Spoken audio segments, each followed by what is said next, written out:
नहीं बंटी, ये पाप है। ये पाप नहीं, प्यार है। नहीं बंटी, ये गलत है। मैं किसी और की हो चुकी हूँ। I am married. लेकिन प्यार तो मुझसे करती हो ना, और अब हमें एक होने से कोई नहीं रोक सकता। नहीं बंटी, तुम यहाँ से चले जाओ प्लीज। बंटी, बंटी नहीं बंटी, बंटी नहीं, पाप है Bunty. Cut cut cut cut cut.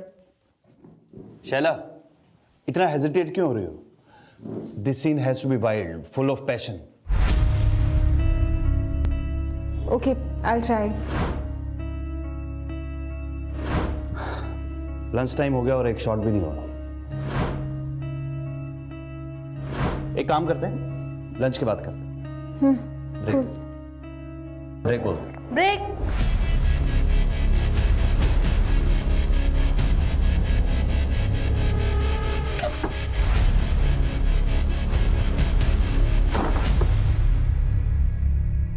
तुम शैला कहाँ है यार? 5 बजे निकल जाऊंगा मैं। एक फिल्म करते ही सब अपने आप को सुपरस्टार समझने लगते हैं। शैला रेडी नहीं है क्या? मेरी मर्जी में जहां भी जाऊं, you can't stop me, okay? तुमने अगर मुझे छोड़ा तो मैं तुम्हारा करियर ही नहीं तुम्हें भी खत्म कर दूंगा। तुम्हारी इतनी औकात। शैला, 1 घंटे से शॉट रेडी है। पूरी यूनिट वेट कर रही है।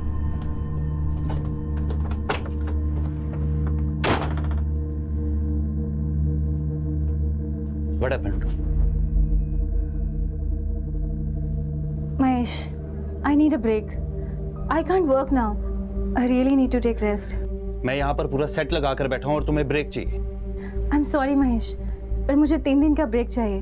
And I promise, वापस आने के बाद मैं एक ही स्ट्रेच में तुम्हारा सारा काम खत्म कर दूंगी। Promise. ठीक है, बट प्लीज अपने वर्ड्स पे रहना। I have invested all the money in this film. I can't suffer losses. Please be back after 3 days. Sure, don't worry.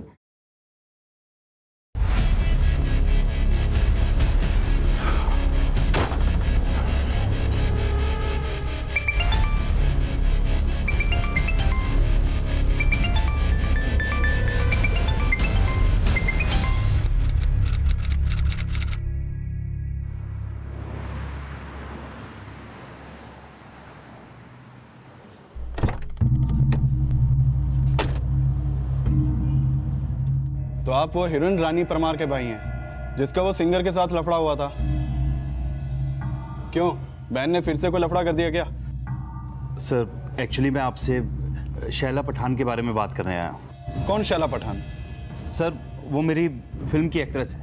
मैंने उसे पहली फिल्म बेवफा हसीना में लॉन्च किया था, वो 70s के सुपरस्टार रमेश खत्री जी के साथ। अब ये मेरी दूसरी फिल्म मेरे प्रेयसी में काम कर रही है। नहीं बंटी, ये पाप है। ये पाप नहीं, प्यार है। शैला पठान ने 1 हफ्ता पहले मुझे सेकंड शेड्यूल की डेट्स दी थी।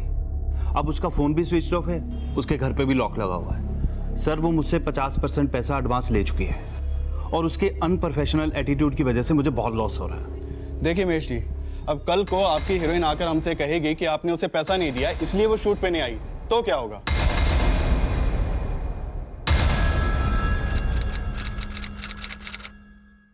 अरे मैंने भी उसको बोल दिया, तू एक्टर है तो क्या हुआ, मैं भी रिपोर्टर हूँ।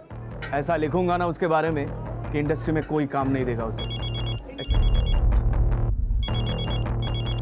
हाँ परमार भाई बोलो। निसार, मुझे एक आर्टिकल छपवाना है तेरे न्यूज़पेपर में। कैसा आर्टिकल?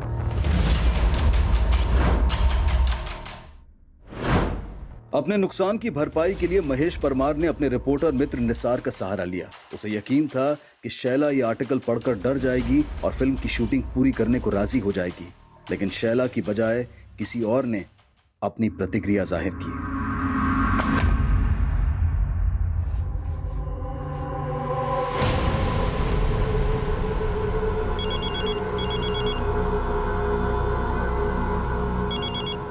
हेलो, ये क्या बकवास लिखी है तूने शैला के बारे में?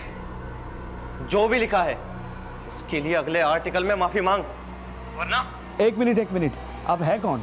शैला का अंकल। अंकल? पर शैला है कहाँ? अरे मैं उससे मिलकर सब कुछ क्लियर कर लूंगा। शैला किसी से नहीं मिलना चाहती। हेलो।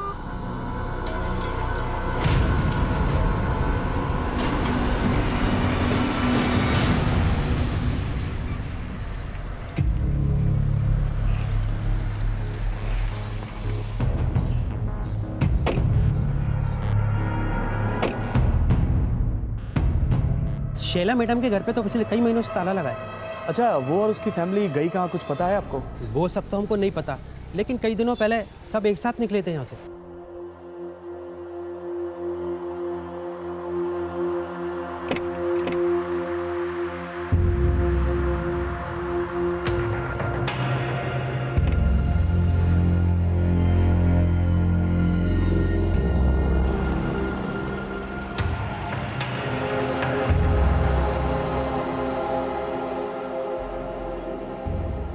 लेकिन आप लोग क्या लगते हैं शैला मैडम के, जो उनके बारे में इतना सब पूछ रहे हैं? मैं प्रेस रिपोर्टर निसार, शैला पठान और उसके फैमिली के बारे में कुछ जानना चाहता हूँ। मैं गौतम वासवानी, इस बिल्डिंग का सेक्रेटरी। बोलिए क्या बात है? दरअसल कल मुझे शैला पठान का अंकल ने फ़ोन किया था। क्या उनका अंकल भी उनके साथ ही रहता है? अंकल नहीं तो। उनके साथ और कौन कौन रहता है? शैला अपनी मदर सानिया पठान और स्टेप फादर तबरेज दुरानी के साथ रहते हैं। फादर और मदर क्या करते हैं उनके? जी इसके बारे में तो मुझे कुछ खास आइडिया नहीं है। उनके भाई बहन भी है ना, वो क्या करते हैं? हाँ, उनकी 2 छोटी सिस्टर्स है, शबनम और निखत। शबनम के बारे में तो मुझे कुछ खास पता नहीं है, लेकिन निखत ये शैला की तरह फिल्म इंडस्ट्री में एक्ट्रेस बनना चाहती है। और उनका एक भाई भी है साहिल, वो शायद एमटेक कर रहा है। और उनके साथ उनकी कज़न मुस्कान भी रहती है। अच्छा, उनकी फैमिली गई कहाँ, कुछ आइडिया है आपको? दरअसल खंडाला में इनका एक फार्म हाउस है, वहाँ अक्सर ये कई कई दिनों तक जाकर रहते थे। आप चाहे तो वहाँ चेक कर लीजिए। देखिए, मेरी आपसे एक रिक्वेस्ट है, आप मेरे और मेरे सोसाइटी के बारे में आर्टिकल्स में कुछ मत लिखिए, क्योंकि मैं इस सोसाइटी के बारे में कुछ बैड रिपोर्ट्स नहीं चाहता।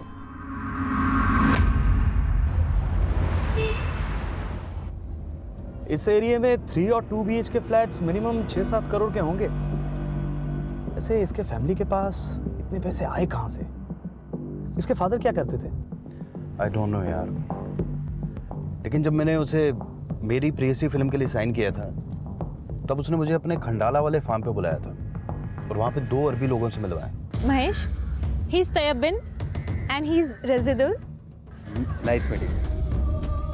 ये दोनों बॉलीवुड फिल्म प्रोड्यूस करने में इंटरेस्टेड हैं, सो इफ यू वांट हम इनके साथ में अपना प्रोजेक्ट डिस्कस कर सकते हैं।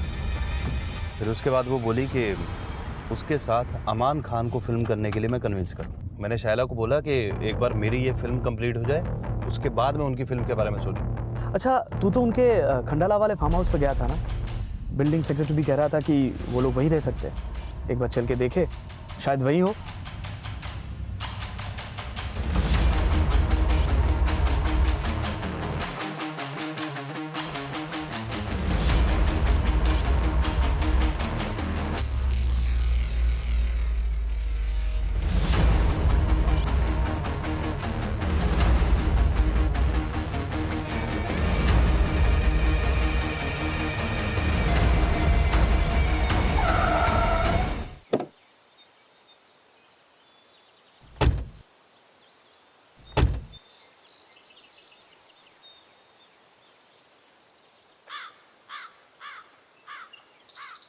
यहाँ पे तो कोई भी नहीं दिख रहा। गार्ड भी नहीं दिख रहा यार। ये दरवाजा भी खुला है। चलो अंदर चल के देखते हैं क्या।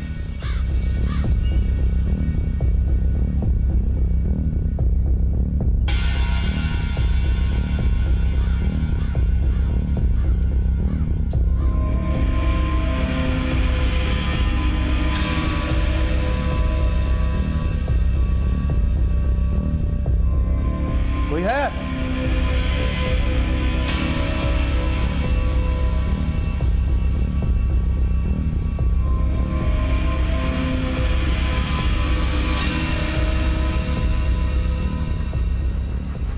निसार, ऐसे अंदर जाना ठीक नहीं है। कुछ ठीक नहीं लग रहा, तभी तो जा रहा हूं महेश। फार्म हाउस लॉक नहीं, बाहर एक गाड़ी भी खड़ी है, और ये सब कुछ देख। तुम्हें शैला के अंकल ने फोन किया था ना कल? हाँ। एक बार उनको कॉल करके देखो।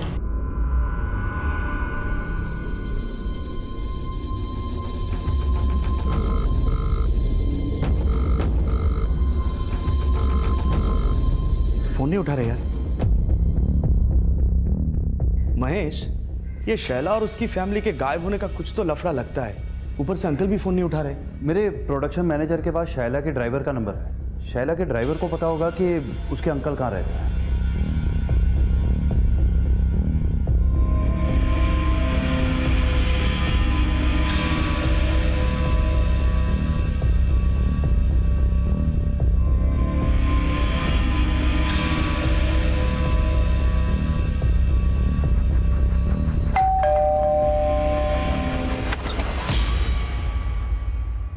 जी बोलिए। एक्चुअली शैला पठान के ड्राइवर ज्ञान पांडे ने आपका एड्रेस दिया था। उसने बताया कि शैला अक्सर यहाँ पे आया करती थी। जी हाँ, लेकिन आप लोग कौन हैं? अंकल, मैं न्यूज़ रिपोर्टर निसार पवार। मैंने ही शैला पठान का वो आर्टिकल लिखा था और शायद आपने मुझे कल कॉल भी किया था। आप शैला के अंकल हैं ना? मैं आपको कॉल क्यों करूँगा? और मैं शैला का अंकल नहीं, मैं उसका फादर हूँ। आप लोग यहाँ क्या करने आए? जाकिर शायला पठान के पिता और शायला की मां सान्या के पहले पति थे, जिनका अब तलाक हो चुका था, और सान्या ने अब तबरेज से शादी कर ली थी। लेकिन शायला के वो अंकल कौन थे जिन्होंने रिपोर्टर निसार को फोन किया था, और पिछले कई दिनों से शायला और उसका परिवार कहां गायब था, इसके बारे में उसके पिता जाकिर को भी कुछ नहीं पता था। और निसार और डायरेक्टर महेश के उनसे मिलने के बाद उनके द्वारा शायला और उसके परिवार की मिसिंग कंप्लेंट दर्ज करवा दी गई, और जल्द ही पुलिस शायला के वर्सोवा वाले घर पहुंची।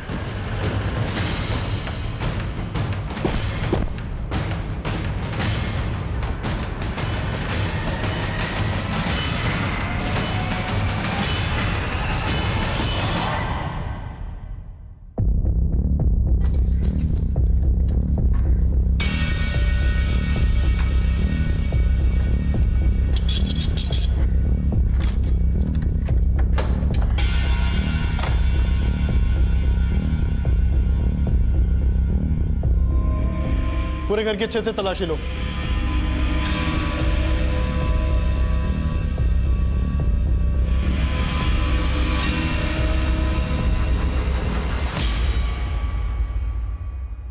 ये तो सैटेलाइट फोन है।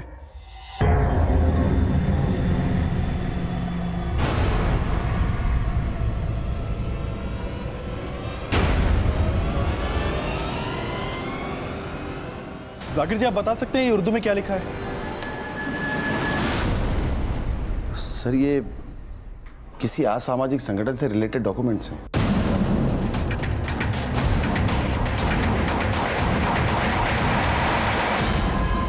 शायला पठान के घर से असामाजिक गतिविधियों से जुड़े डॉक्यूमेंट्स और सुराग का मिलना, और शायला और उसके परिवार का इस तरह से अचानक गायब हो जाना काफी संदिग्ध नजर आ रहा था। ये पूरा मामला अब काफी बड़ा रूप ले चुका था, और जल्द ही इस केस की अगुवाई मुंबई क्राइम ब्रांच के डीसीपी गुरवेश नागरे को सौंप दी गई। शैला पठान के वर्सोवा वाले फ्लैट से जो असामाजिक गतिविधियों के डॉक्यूमेंट्स मिले थे, उसके फोटोग्राफ्स और वो सैटेलाइट फोन तुरंत नेशनल इंटेलिजेंस एजेंसी एनआईए को भेज दो। वो लोग सैटेलाइट से इनकरप्टेड डेटा को डीकोड करेंगे। अपने सोर्सेज से पता करो कि ये शैला पठान और उसकी फैमिली वाकई किसी असामाजिक ऑर्गेनाइजेशन से रिलेटेड है या नहीं। और वो डायरेक्टर महेश परमार, उसने कहा था कि शैला ने उसे 2 अरबी इन्वेस्टर से मिला था। क्या नाम था उनका? He's Tayyab Bin and he's Razidul. Nice meeting. Tayyab Bin और रजिदुल। लेकिन उस महेश परमार ने बताया कि वो उनसे सिर्फ एक बार मिला था, इसलिए उनके बारे में कुछ ज़्यादा जानता नहीं है। दामले, इस शैला पठान की पूरी फैमिली गायब है। उसके कॉल रिकॉर्ड निकालो, हो सकता है कि उससे कुछ मिल जाए। और ये रिपोर्टर निसार, उसने कहा था कि शैला के किसी अंकल ने उसे कॉल किया था। पता करो कौन से नंबर से उसे कॉल आया था। सर, शैला पठान के बॉयफ्रेंड सलीम खान को बुलाया है। गुड। सर, एक्चुअली वो शैला कह रही थी कि वो अपनी फैमिली के साथ दुबई शिफ्ट होने वाली है। इस बात पे मैं थोड़ा अपसेट हो गया और सर गुस्से में वो सब कुछ निकल गया। मेरी मर्जी में जहां भी जाऊं, you can't stop me, okay? तुमने अगर मुझे छोड़ा तो मैं तुम्हारा करियर ही नहीं तुम्हें भी खत्म कर दूंगा। दुबई में कहाँ शिफ्ट होने वाली तो कुछ बोला था? नहीं सर, इस बारे में तो उसने कुछ नहीं बताया। उस बारे में नहीं बताया, लेकिन इस बारे में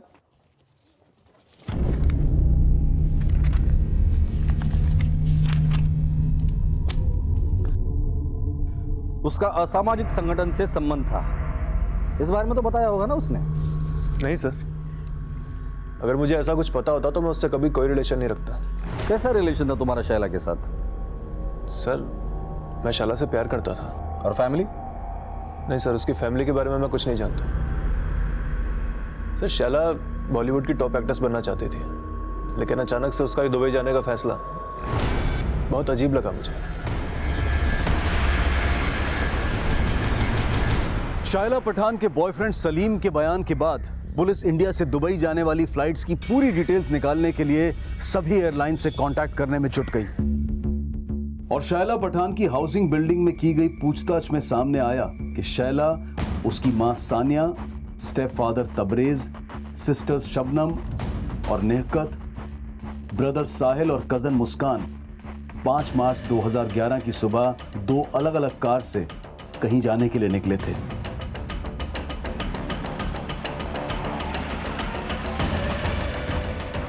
लेकिन सलीम के कॉल रिकॉर्ड्स के मुताबिक वो 5 मार्च 2011 को शैला या उसके परिवार के साथ नहीं था, जबकि शैला का फोन 5 मार्च की रात खंडाला में बंद हुआ था, जहां उनका फार्म हाउस था।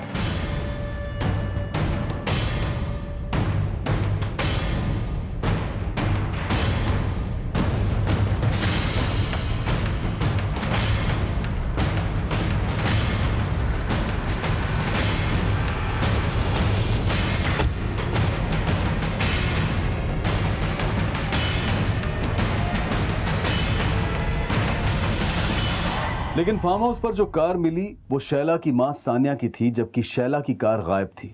गावड़े सर, चेक करो गाड़ी की। दामले, सानिया पठान की गाड़ी के डिटेल्स हर जगह सर्कुलेट कर दो। वैसे आप 20-25 किलोमीटर के रेडियस में सीसीटीवी होना मुश्किल है, फिर भी कोशिश करो इस बंगले की तरफ आने जाने वाले रास्ते में कहीं सीसीटीवी हो और उसने शैला पठान की गाड़ी को कैप्चर किया। सर,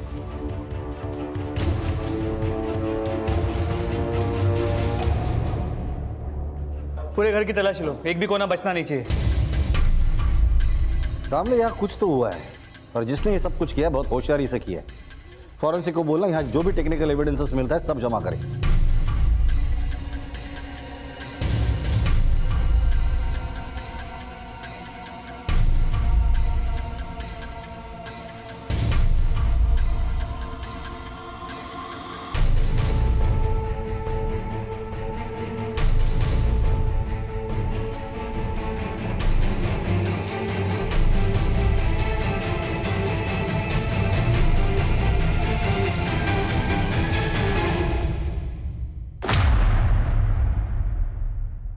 सर मैं इस लड़के को नहीं जानता, शायद शैला का दोस्त हो। शैला आपकी और सानिया की बायोलॉजिकल डॉटर थी। शैला की बाकी के भाई बहन क्या वो भी आपके और सानिया के? जी नहीं सर, सर शैला और शबनम ये दोनों मेरी बेटी हैं। निखत और साहिल उसके दूसरे हस्बैंड्स हैं। और ये है मुस्कान, ये सानिया की आपा की बेटी है। उसके वालिद का इंतकाल हो गया तो तब से इन्हीं के साथ रहती। लेकिन ये तबरेज, ये तो काफी जवान लगता है। फिर ये निखत और साहिल? नहीं सर, निखत और साहिल ये तबरेज की नहीं, इरफान शेख की औलाद है। हमारे तलाक के बाद सानिया ने इरफान से शादी कर ली थी और काफी समय पहले उसका भी इंतकाल हो गया। वैसे आपका और सानिया का तलाक क्यों हुआ था? सर इरफान और मैं बहुत अच्छे दोस्त थे, पर उसका और सानिया का, इरफान और सानिया की शादी भले ही हो गई हो, लेकिन शैला का मुझसे बहुत अच्छा लगाव है और वो अक्सर मुझसे मिलने आया करती।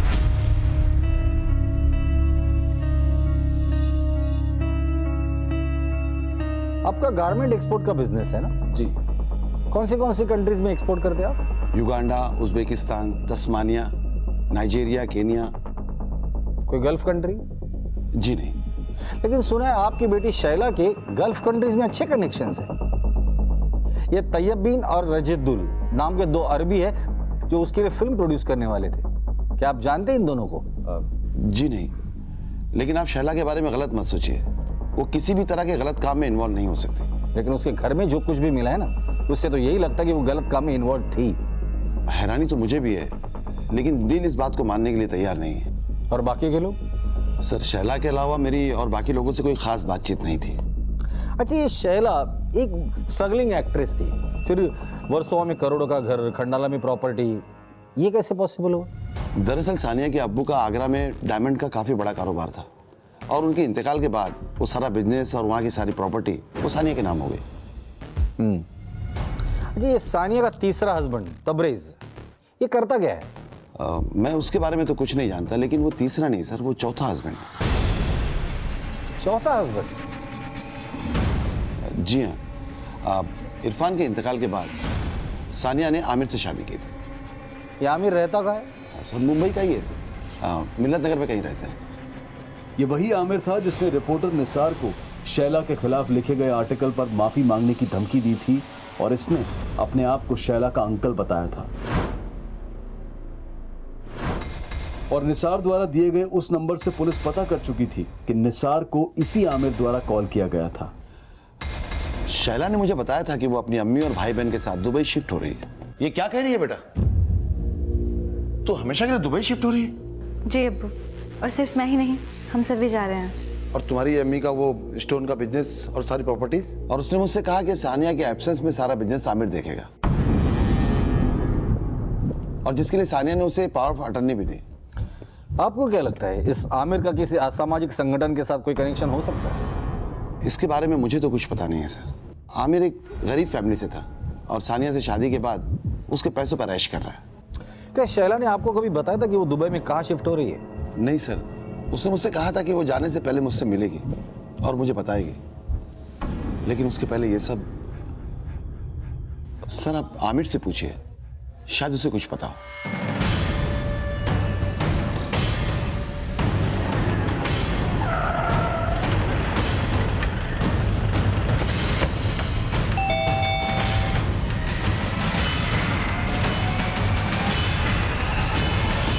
सर मैंने उस रिपोर्टर को कोई धमकी नहीं दी, बस इतना कहा कि वो शैला के बारे में गलत ना लिखे। शैला और उसके बाकी के परिवार वाले किधर है? मुझे नहीं पता सर। अच्छा एक बात बता, ये शैला की माँ सानिया, उसने अपना बिजनेस प्रॉपर्टी सबकी पावर ऑफ अटर्नी तुझे दे दी थी। तेरा ये मिल्लत नगर वाला बुटीक वो भी उसने तेरे नाम पे किया था, तुम दोनों का डिवोर्स होने के बाद। ऐसा क्यों? क्योंकि सर सानिया मुझ पर भरोसा करती थी। भले ही हमारा डिवोर्स हो गया, लेकिन वो आज भी मेरी कद्र करती है। कद्र करती थी या तेरा खौफ था उसके दिल में? नहीं सर। या सामाजिक ऑर्गेनाइजेशन के साथ किसका संबंध था, तेरा या उनका? मुझे नहीं पता सर, आप तबरेज का पता कीजिए, वो अच्छा आदमी नहीं था। क्या करता था? कश्मीर में एक एनजीओ चलाता था। कश्मीर में? जी सर, तबरेज कश्मीर से है। कश्मीर में कहां से? इस बारे में मुझे कुछ नहीं पता सर। सानिया का चौथा शौहर तबरेज, जो कि सानिया से उम्र में तकरीबन 20-21 साल छोटा था, वो कश्मीर में कोई एनजीओ चलाता था और इस इंफॉर्मेशन ने पुलिस को चौकन्ना कर दिया। जल्द ही यह भी सामने आ गया कि 5 मार्च 2011, जिस दिन से शैला और उसके घर वालों का फोन बंद था, तब से उन्होंने इंडिया से दुबई तो क्या, किसी भी देश में जाने के लिए कोई हवाई सफर नहीं किया था। तब शैला और उसकी फैमिली कहां थी? और अगर 5 मार्च 2011 को शैला अपने परिवार के साथ खंडाला वाले फार्म हाउस पर गई थी, तो फिर अचानक गायब कहां हो गई? और अगर सानिया की कार फार्म हाउस पर थी, तो फिर शैला की कार कहां थी? चौतरफा छानबीन के बावजूद फैमिली की कोई भी लीड पुलिस को नहीं मिल पा रही थी और ना ही उन 2 अरब इन्वेस्टर्स के बारे में कोई इंफॉर्मेशन मिली थी जो शैला के फार्म हाउस पर देखे गए थे। और अब यह अंदाजा भी लगाया जा रहा था कि कहीं शैला और उसके घर वाले तबरेज के साथ कश्मीर में ना हो। लेकिन कश्मीर में तबरेज कहां रहता है, कौन सी एनजीओ चलाता है, इसके बारे में कोई जानकारी नहीं मिल पाई थी और ना ही एनआईए के द्वारा उनमें से किसी के भी उन असामाजिक संगठनों से जुड़े होने का कोई क्लू मिला था। और अब सानिया के पहले और तीसरे शौहर जाकिर और आमिर के भी कॉल रिकॉर्ड्स और एक्टिविटीज में उस असामाजिक संगठन के साथ कनेक्शन होने का पता लगाया जा रहा था। लेकिन आमिर के साथ की गई पूछताछ में पुलिस ये पता लगाने में कामयाब हो गई कि खंडाला के फार्म हाउस से मिले फोटोग्राफ्स में शैला के साथ वो अनजान शख्स नितिन शाह था और जल्द ही उसे पूछताछ के लिए बुलाया गया। सर एक वक्त था जब शैला और मैं अच्छे दोस्त हुआ करते थे, लेकिन काफी समय से हम दोनों के बीच में कोई कांटेक्ट नहीं है। अच्छा, पर हमने तो सुना कि तुम और शैला शादी करने वाले थे और शादी के बाद दुबई सेटल होने का प्लान था। सर ऐसा शैला सोचती थी कि मैं उससे शादी करूंगा, लेकिन बहुत ही जल्द मुझे उसकी असलियत पता चली। कैसी असलियत? सर करीब 1 साल पहले मेरी और शैला की मुलाकात एक पेस्ट्री पार्टी में हुई थी और फिर हम दोनों काफी मिलने जुलने लगे।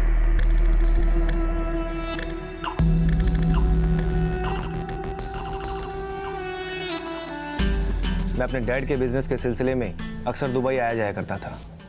सर हमें नजदीक आने में ज्यादा वक्त नहीं लगा और फिर एक दिन वो मुझसे बोली कि क्यों ना हम शादी कर लें और शादी करके हमेशा हमेशा के लिए दुबई शिफ्ट हो जाएं।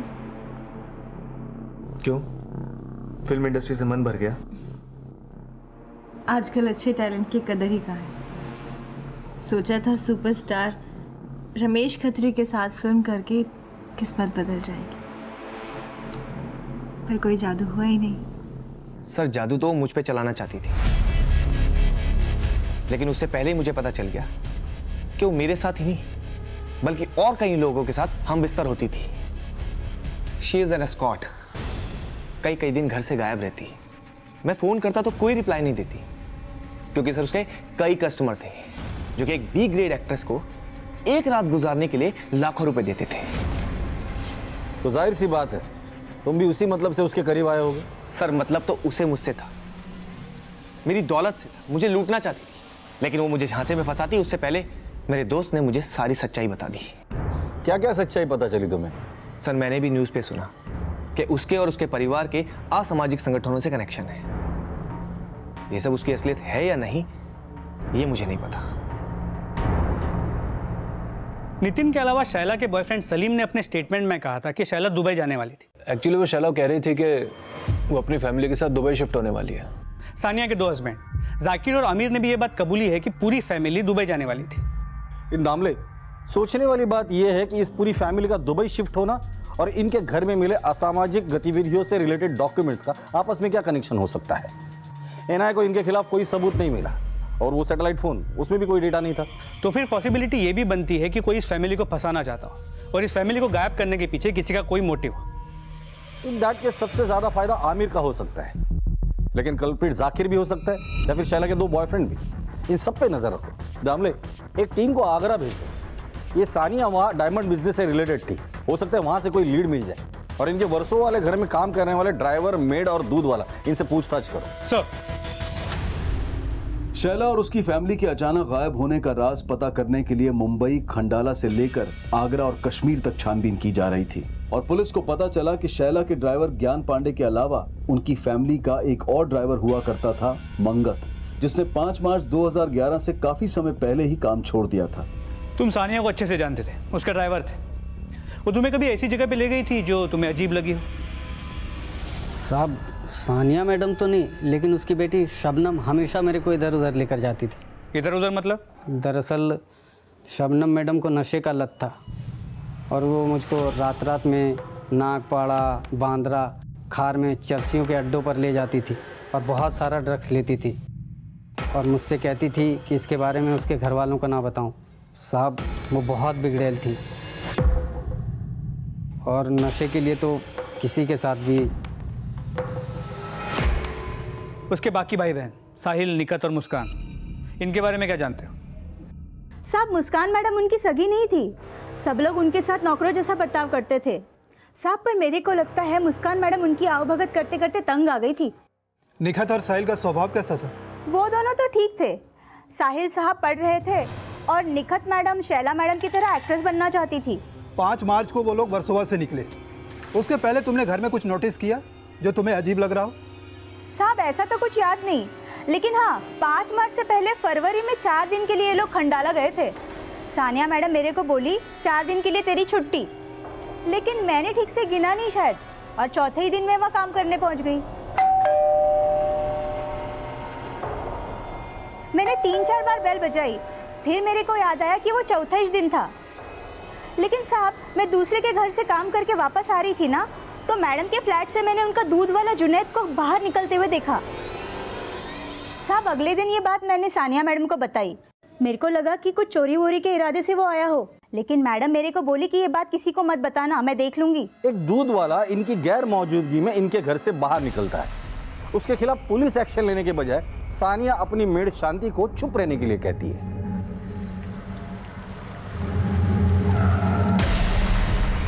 ऐसा तभी होता है जब वो इंसान उसका खास हो या फिर राजदार।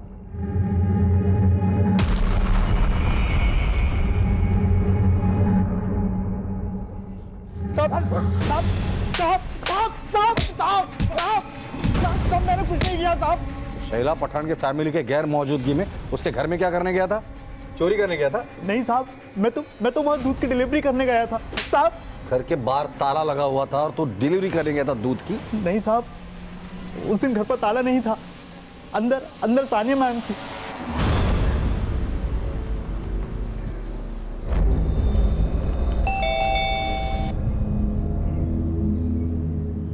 वैसे तो रोज मुस्कान मैडम दरवाजा खोलती थी, लेकिन उस दिन अचानक सानिया मैडम ने दरवाजा खोला।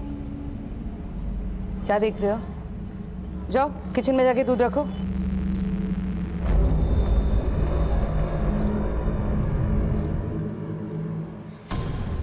और जैसे ही मैं किचन के अंदर गया, सानिया मैडम पीछे से आई और मुझसे बोली कि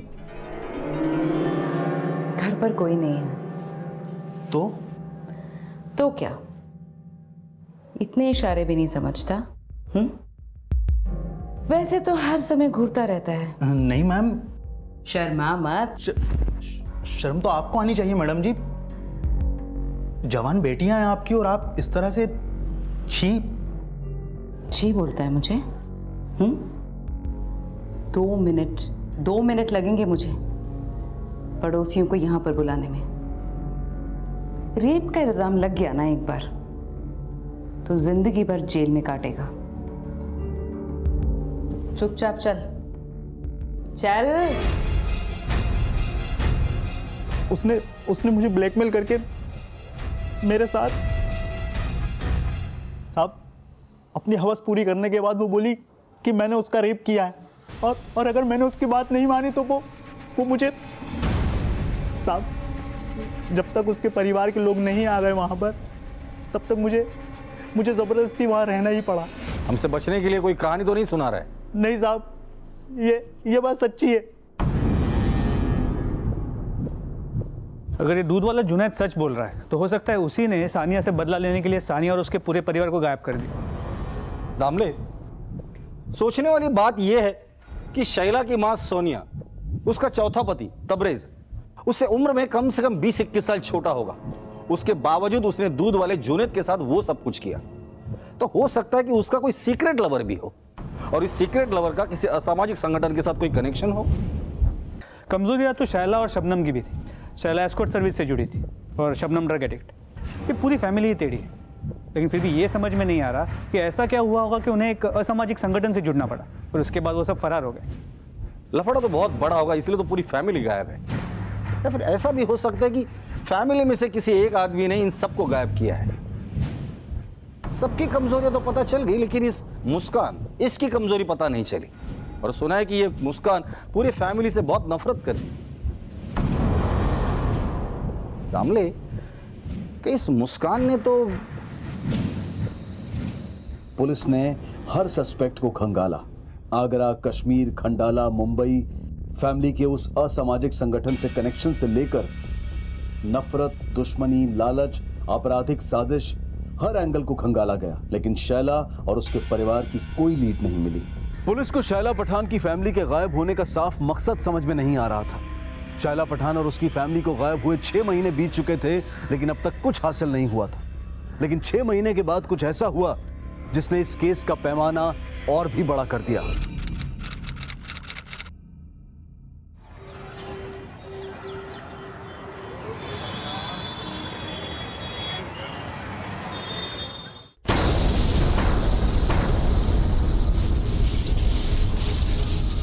सितंबर 2011 को दिल्ली के भीड़-भाड़ वाले इलाके में हुए इस बॉम्ब विस्फोट में 15 लोग मारे गए और 80 से ज्यादा लोग घायल हुए। और विस्फोट के चंद घंटों बाद ही एक ईमेल के द्वारा इस ब्लास्ट की जिम्मेदारी उस असामाजिक संगठन द्वारा ली गई जिनसे शैला और उसके परिवार का कनेक्शन होने का शक खड़ा हुआ था। और एनआईए के ऑफिसर धर्मेश कटारिया को इस ब्लास्ट की जांच सौंपी गई और जल्द ही वो आईपी एड्रेस ट्रैक कर लिया गया जहां से वो संदिग्ध मेल भेजा गया था।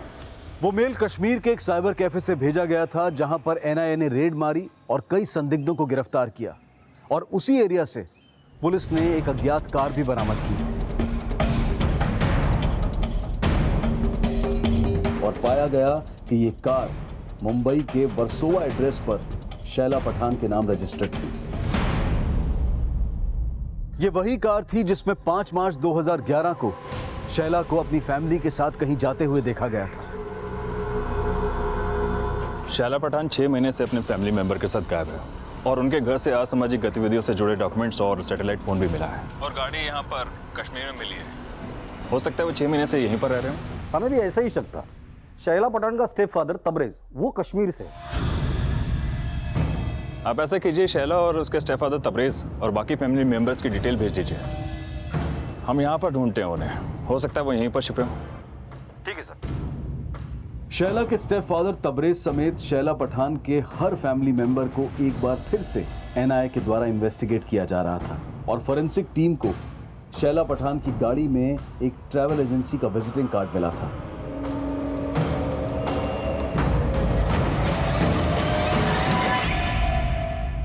और जब उस ट्रैवल एजेंसी से पूछताछ की गई तो सामने आया कि उस एजेंसी के एक ड्राइवर गणेश को 7 मार्च 2011 को शैला के स्टेप फादर तबरेज ने शैला की कार को खंडाला से कश्मीर ले जाने के लिए हायर किया था, जिसके बाद उस ड्राइवर गणेश से पूछताछ की गई और कई जानकारियां सामने आईं। खंडाला से शैला पठान के कौन कौन से फैमिली मेंबर्स को लेकर तो कश्मीर गया था?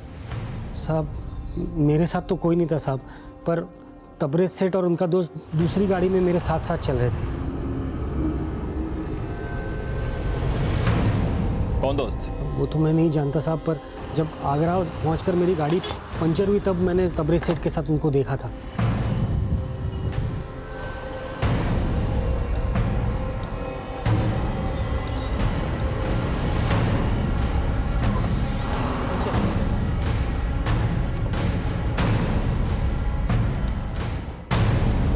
सर ये राशिद खान है। शैला के स्टेप फादर तबरेज के साथ मिलकर कश्मीर के पुलवाना एरिया में एनजीओ चलाते थे, लेकिन ये दोनों सोशल वर्क नहीं बल्कि चैरिटी के नाम पे चंदा इकट्ठा करते थे।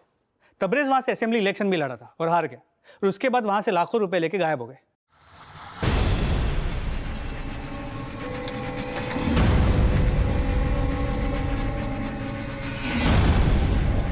क्या यही आदमी था?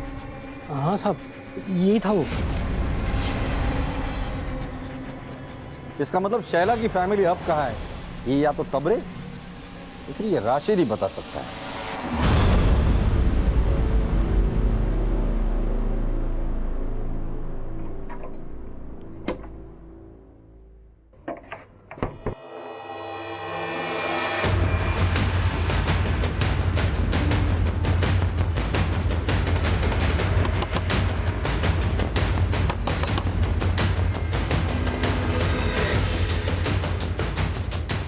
आखिरकार राशिद को एनआईए टीम ने दिल्ली निजामुद्दीन से अरेस्ट कर लिया और उसके बयान के मुताबिक जल्द ही एनआईए को तबरेज के ठिकाने का भी पता चल गया।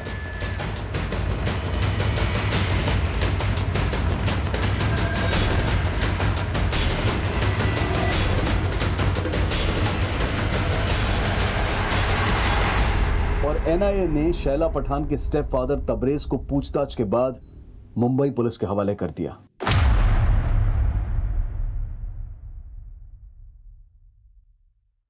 साहब मैंने धर्मेश साहब को ही बताया, मेरा इस बॉम्ब ब्लास्ट से कोई लेना देना नहीं है, मैं कुछ नहीं जानता।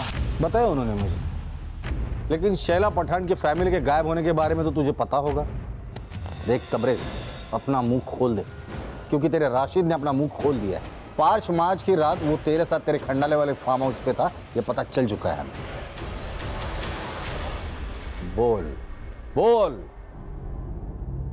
साहब इस राशिद को मैंने ही खंडाला वाले फार्म हाउस पे जॉब पे लगवाया था, क्योंकि इस सानिया से तंग आ गया था मैं।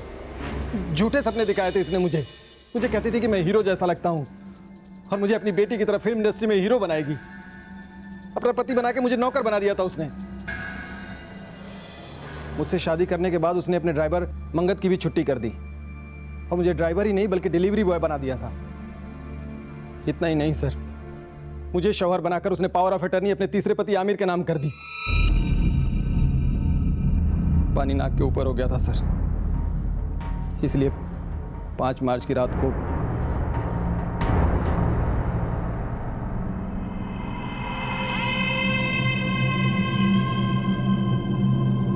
मैंने और राशिद ने वहां पर रॉड और चाकू का बंदोबस्त पहले से ही कर दिया था, और जैसे ही मुझे मौका मिला मैं सानिया के साथ अपनी भड़ास निकालने लगा। तूने समझ क्या रखा है? नौकर बनाने के लिए शादी की थी तूने मुझसे? फिर इतनी मजाल मुझसे ऊंची बात में बात करता है।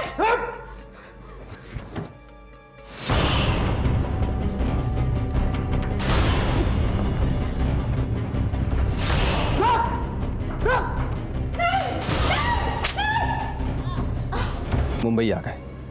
मुंबई में हम 2 दिन रहे और हमने वहां से सारे जेवर और कैश गायब कर दिए। साहब, वो फिर हमको याद आया कि फार्म हाउस की दीवार पर खून के धब्बे रह गए हैं। हम वापस फार्म हाउस गए। खून के धब्बे मिटाने के लिए हमने आग से जलाकर दीवार को काला कर दिया और शैला की गाड़ी को ले जाकर कश्मीर में डंप कर दिया।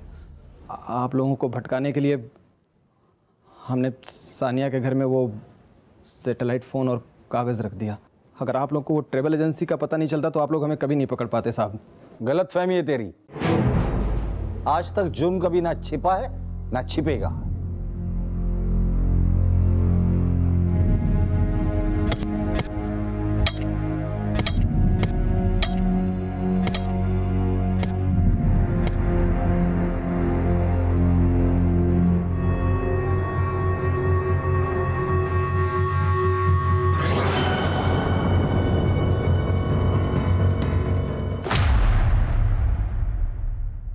पुलिस ने जब इन बॉडीज का पोस्टमार्टम करवाया तो पता चला कि शायला पठान और उसकी बहनों शबनम और मुस्कान के लंग्स में मिट्टी थी, जो इस बात की तरफ इशारा कर रही थी कि जब उन्हें दफनाया गया था तब वो जिंदा थी।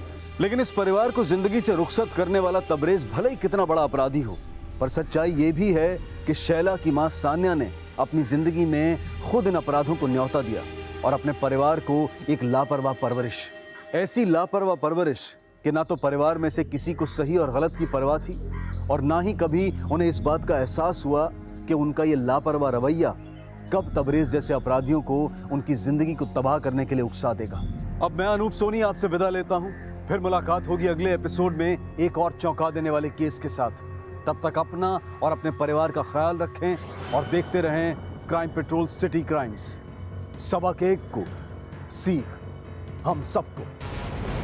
जय हिंद।